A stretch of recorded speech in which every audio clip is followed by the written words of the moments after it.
The United States is often described as inevitable, a nation destined to rise, but its earliest years read like a wager that should have failed. A coastline of scattered colonies tried to become one people. A republic tried to stand without a crown. And then, within a single lifetime, the country began to tear itself apart. The most dangerous enemy was not a foreign army. It was the question of what the nation truly was and who it was for. Long before America became a political idea, it was a lived geography. River systems carried commerce. Forest paths became roads. Confederacies and nations formed alliances, defended territory, and adapted to change. Then came ships, flags, and competing claims, Spain in the south, France along rivers, Britain on the Atlantic edge. What Europeans called the New World was not new. It was newly desired.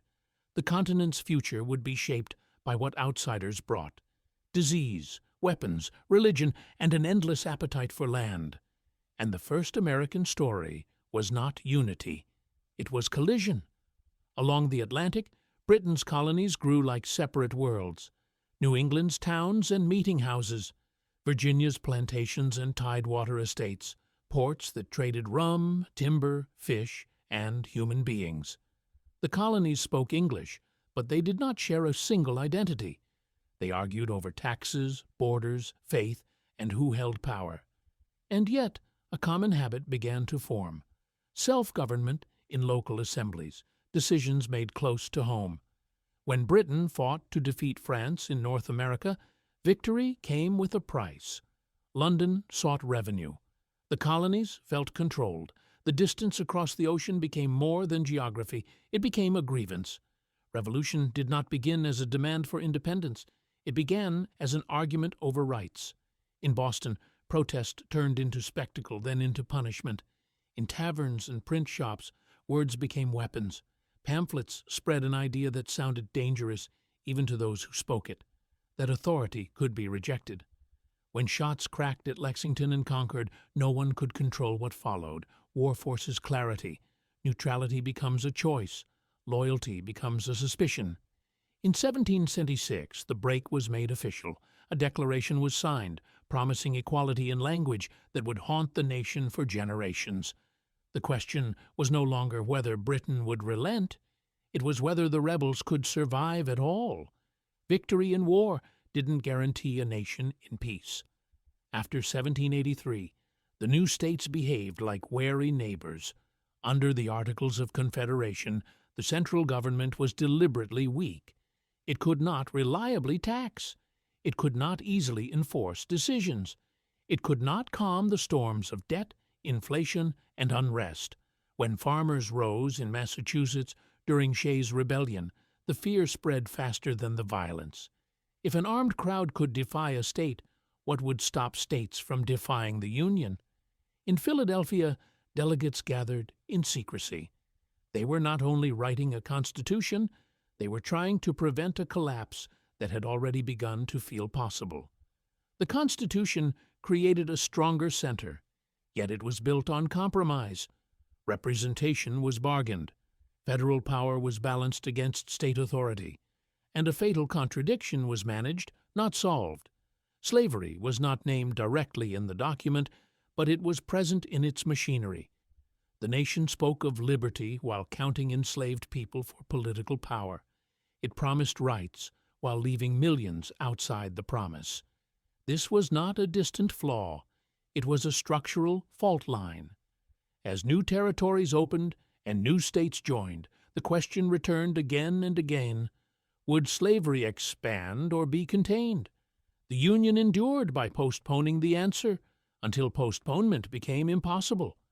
By 1860, America had become two systems forced into one flag, one industrializing, one plantation-based, one increasingly hostile to slavery's expansion, one dependent on it. When Abraham Lincoln was elected, Southern leaders concluded the future had turned against them. They chose separation. They chose the gamble of a new nation built from the old. War followed with shocking speed. In its early years, The Union's survival was not assured. Defeats came, casualties mounted. Foreign recognition of the Confederacy was a looming danger, never fully dismissed. The United States, barely 80 years after independence, reached the edge of failure, not as an idea, but as a functioning country. If the Union broke, there would be no easy way to stitch it back together. The turning point was not a single battle. It was a shift in meaning. In 1863, the Emancipation Proclamation transformed the war's purpose. It did not end slavery everywhere at once, but it changed the moral center of the conflict. It made the Union's cause harder to dismiss and harder for Europe to openly support the Confederacy. Then came Gettysburg, 3 days that drained armies and illusions. The Union did not simply win ground, it gained time. In a brief address later that year, Lincoln spoke of a new birth of freedom. The words were small. The claim was immense, that the nation could be remade, not merely restored. After the war, the United States did not settle into peace. It surged into transformation. Railroads stitched distant regions into one market. Factories multiplied. Cities rose. Immigrants arrived in vast numbers, carrying languages, skills, and hunger for opportunity. This growth created power, and it created strain. Labor clashes, fortunes built overnight, poverty packed into neighborhoods. The country's promise sounded louder, but so did its inequalities. By the early 20th century, America's industrial weight pushed it onto the world stage.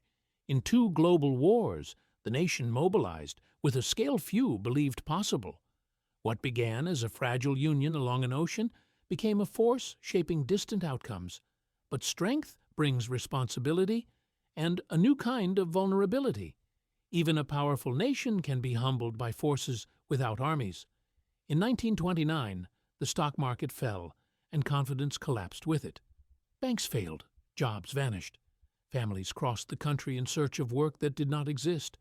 Bread lines lengthened, farms turned to dust. The Republic faced a test quieter than civil war, yet terrifying in its reach: whether democratic government could respond to mass despair. The United States did not break, but it learned that stability is not a permanent condition. It is something rebuilt, again and again. The story of the United States is not a straight ascent. It is a pattern of creation, fracture, and repair. A nation founded on rebellion had to learn governance.